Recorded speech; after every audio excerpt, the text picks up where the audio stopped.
नमस्कार,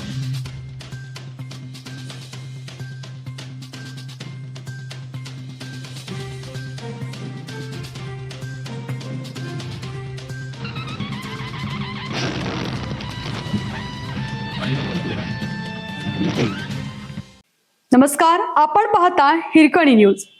हिरकणी न्यूज प्रत्येक क्षण ताज्या घडामोडी आणि महत्त्वाच्या प्रत्येक बातमीसाठी नेहमी तत्पर. महायुतीत आहोत, भाजपला दुखवून चालणार नाही. शंभूराज देसाईंचे सूचक वक्तव्य.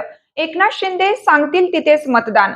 सांगली सातारा विधान परिषदेच्या या निवडणुकीत मतदान कोणाला करायचे हे ठरवण्याचे सर्वाधिकार उपमुख्यमंत्री एकनाथ शिंदे यांना देण्याचा निर्णय झाला आहे. ते सांगतील त्याप्रमाणे मतदान होईल. एकही मत इकडे तिकडे जाणार नाही, असे आज पालकमंत्री शंभूराज देसाई यांनी स्पष्ट केलं आहे.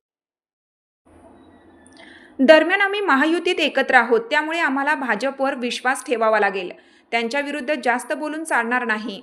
म्हणूनच आम्ही काळजीपूर्वक पावले टाकत असून त्यांना दुखवून आम्हाला परिणाम भोगायला लागू नयेत याची खबरदारी घेत आहोत, असंही त्यांनी यावेळी सांगितल्याने राजकीय वर्तुळात विविध चर्चांना धुमारे फुटले आहेत. सांगली सातारा विधान परिषदेच्या निवडणुकीच्या पार्श्वभूमीवर आज उपमुख्यमंत्री एकनाथ शिंदे यांच्या शिवसेनेच्या जिल्हा परिषद, पंचायत समिती सभापती व नगरसेवकांची महत्त्वपूर्ण बैठक पालकमंत्री शंभूराज देसाई व संपर्क प्रमुख शरद कणसे यांच्या अध्यक्षतेखाली झाली. या बैठकीनंतर त्यांनी पत्रकारांशी संवाद साधून बैठकीत घेतलेल्या निर्णयांची माहिती दिली.